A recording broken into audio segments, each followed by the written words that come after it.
Our boys are back in the video time talking about the Memphis Grizzlies and New Orleans Pelicans trade that transpired today and who won and who lost this trade. So what's up, my name is Jae'sean. If you like this video, drop me below, press subscribe button, and let's continue the video.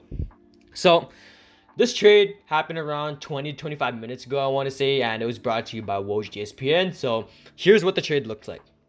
Memphis is finalizing a trade to send Jonas Valanciunas, their 17th pick and 51st pick in this draft, to New Orleans for Steven Adams, Eric Bledsoe, their 10th pick, the 40th pick, and a protected 2022 first round pick via the Lakers. So let's just start up with the Memphis side of things. They traded Jonas Valanciunas, their 17th pick and the 51st pick, to get Steven Adams, Eric Bledsoe, the 2021 first round pick, the 10th pick in this draft, and the 40th pick in this draft, and another protected 2022 first round pick. So they basically got Steven Adams and Eric Bledsoe, who are both really solid role players. You know, Steven Adams, someone that can catch a boards. You know, he did average basically, what is it, 8 points per game, 9 rebounds and 2 assists. Not really too good stats from Steven Adams.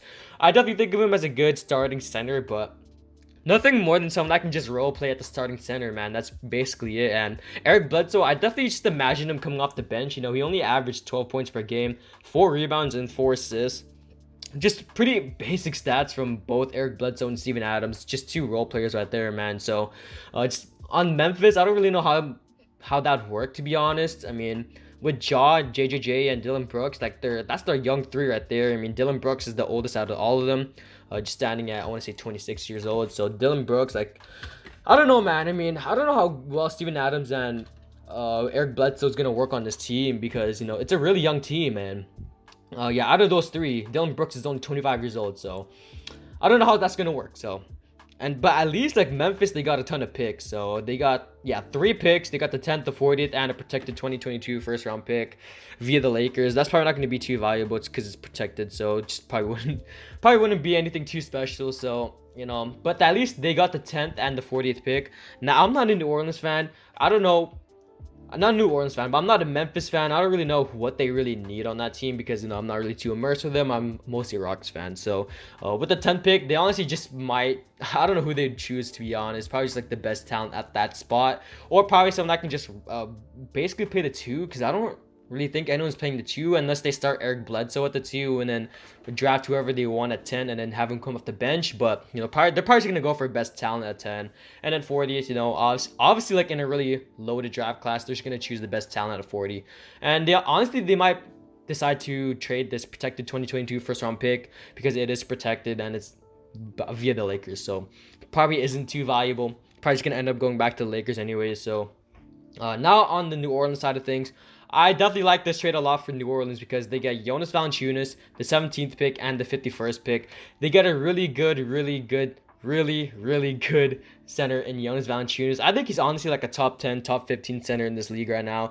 They get the 17th pick and the 51st pick. 17, like, it's still a pretty loaded draft class, so they can get someone really talented at number 17 and at 51. So Jonas Valanciunas on the New Orleans Pelicans, I definitely think that's really good for them.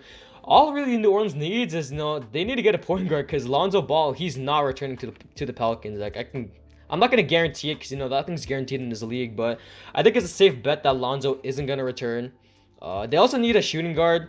I'm not really too sure who the shooting guard is. Is it Nickeil Alexander Walker? I don't remember who it is, but, you know, Rage, you can let me know in the comments, because I know you're probably gonna be watching this. But whoever the shooting guard is, he's probably gonna be starting for them. So, you know, whoever they draft at number 17, like, he's probably going to be coming off the bench for them. So, and I'm not really too immersed in the New Orleans culture either, you know, the New Orleans Pelicans. But for the most part, you know, I don't really know who their team consists of. But getting Jonas Valanciunas on that team, definitely a huge plus for the New Orleans Pelicans. So, in terms of who won this trade, I definitely think New Orleans won, but not by a wide margin, because Memphis did get a lot of picks.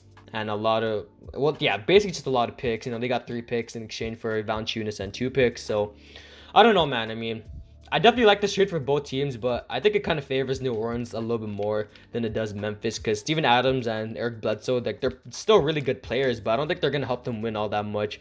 Like, unlike Jonas Valanciunas, where he did average, you know, 17 points per game, 13 rebounds and 2 assists. So, I don't know. I definitely like this for the New Orleans Pelicans more than I like it for Memphis. And hopefully we just get some more trades happening like the next 5 days before the draft, because I don't know, man. I want to see some more interesting trades happen, man, because it's been really dry in terms of, the offseason now. I will say that it hasn't been too long since the finals, but it's been a really dry for multiple reasons, because Houston Rockets news, there hasn't been too much Houston Rockets news other than the draft, but there hasn't been too much Rockets news in terms of trades, signings, signing trades, any like those type of stuff. But it's just been dry for Houston Rockets fans other than the draft. And it's been dry in terms of, NBA content in general, because, nothing's been happening other than a lot of rumors in terms of, Lakers, DeMar DeRozan, Kyle Lowry, obviously like those type of people, Blake Griffin returning back to the Nets, stuff that aren't related to the Rockets, and basically just like rumors in general, man. So we need to see some guaranteed news, some actual news, some factual news pretty soon, man, because I'm starting to get bored, man. Like, there's nothing really to do, nothing to really make videos on other than hypotheticals and rumors. So hopefully we get some trades happening on the draft day, and hopefully we get some trades before. I mean, hopefully, like, because I seen like some rumors, Bradley Beal, he's kind of deciding on if he wants to decide to trade or request a trade before the draft. So I don't know, I just want to see some news, man. I mean, it's been some, well, this is already like a really good trade in itself, man. I mean, I'm not necessarily like a really good trade, but not really necessarily a bad trade. So hopefully we get some news, some trade news pretty soon, and hopefully get some juicy news. So that's in the video. Talking below. Press grub button. Add them out. Peace.